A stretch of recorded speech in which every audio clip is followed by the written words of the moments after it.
शहर से कुछ ही दूर पर एक कस्बा था जहाँ के लोग अब भी मान्यताओं और परंपराओं से बंधे रहते थे।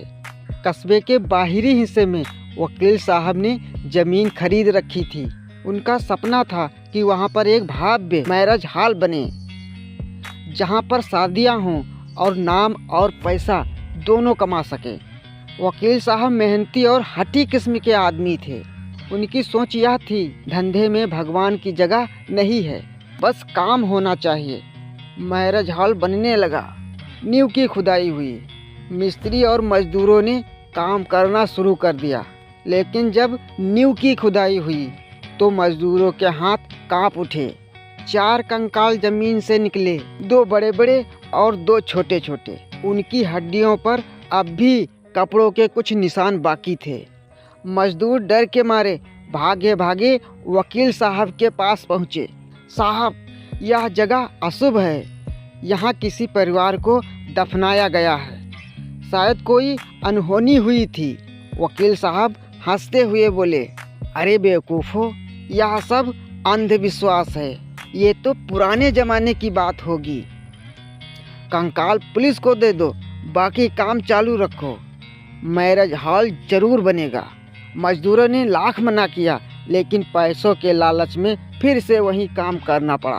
कंकाल पास के थाने में जमा कर दिया, मगर उस परिवार की असलियत को कोई नहीं जानता था। मैरिज हॉल का निर्माण हुआ। कुछ ही महीनों में एक चमचमाता हुआ मैरिज हॉल बनकर खड़ा हो गया। रात में जब मजदूर काम करते थे तो कई बार सुना जाता था हवा में बच्चों की खिलखिलाहट और किसी औरत के कराहने की आवाज़। वकील साहब सबको डांटते थे, यह तुम्हारा वहम है, काम पर ध्यान दो। हॉल बनते ही वहाँ पर शादियाँ होना शुरू हो गया। बारात आई, ढोल ताशे बाजे, हर तरफ रोशनी की सजावट थी। पर आधी रात जब फेरे शुरू हुए तो अचानक जनरेटर बंद हो गया। चारों तरफ अंधेरा छा गया। अंधेरे में कई लोगों ने महसूस किया मानो उनके पीछे कोई खड़ा हो। किसी ने बच्चे की रोने की आवाज़ सुनी तो किसी ने किसी महिला को लाल साड़ी में देखा, लेकिन चेहरे पर धुंधला सा था। बिजली आई तो पंडाल में अजीब सा नज़ारा था। मंगलसूत्र का डिब्बा फर्श पर टूटा हुआ पड़ा था और दूल्हे के माथे से खून निकल रहा था, जबकि उसे किसी ने छुआ तक नहीं था। शादी पूरी तो हो गई, मगर बारातियों ने जाते जाते कसम खाई, अब इस हॉल में कभी शादी नहीं करेंगे। अगली कुछ शादियों में और भी भयानक घटनाएं हुई। किसी बाराती ने कहा कि उसने 4 परछाइयाँ देखी है, 2 बड़े और 2 छोटे छोटे, जो पंडाल के चारों ओर घूम रहे थे। कई बार तो पूरा का पूरा खाना सड़कर बदबू मारने लगा, जैसे कि उसमें कोई लाश की गंध आती हो। वकील साहब जिद्दी थे।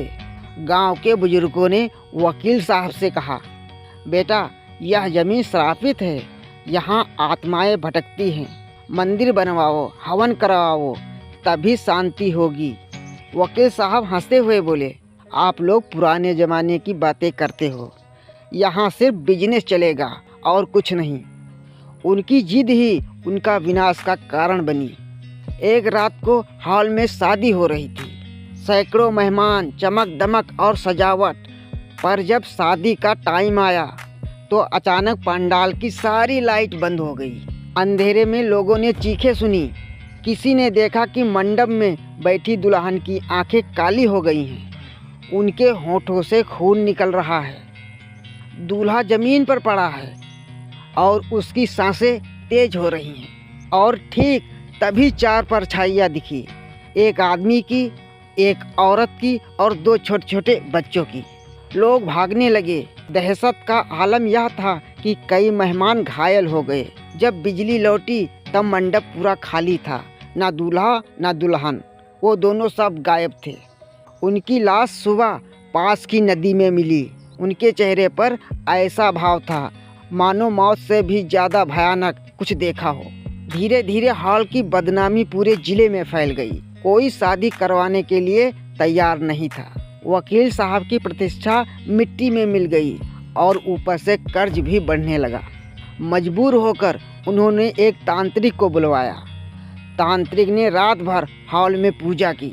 अचानक आधी रात को 4 परछाइयाँ प्रकट हुई। उनकी आंखों से खून टपक रहा था। उन्होंने तांत्रिक को वहीं पर मार डाला।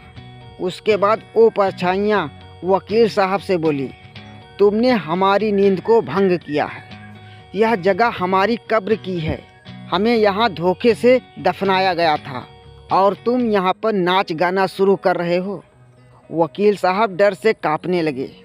वो चारों परछाइयाँ बोली, जब तक तुम अपनी गलती नहीं मानोगे और हमें सम्मान नहीं दोगे, तब तक यहाँ कोई शादी नहीं पूरी होगी। वकील साहब भी हठी आदमी थे। उन्होंने भी हार नहीं मानी।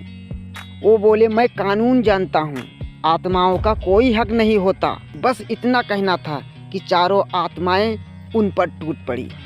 अगले दिन सुबह लोगों ने देखा हॉल के बीचों बीच वकील साहब का शव पड़ा था। उसके बाद उस जगह को हमेशा के लिए बंद कर दिया गया।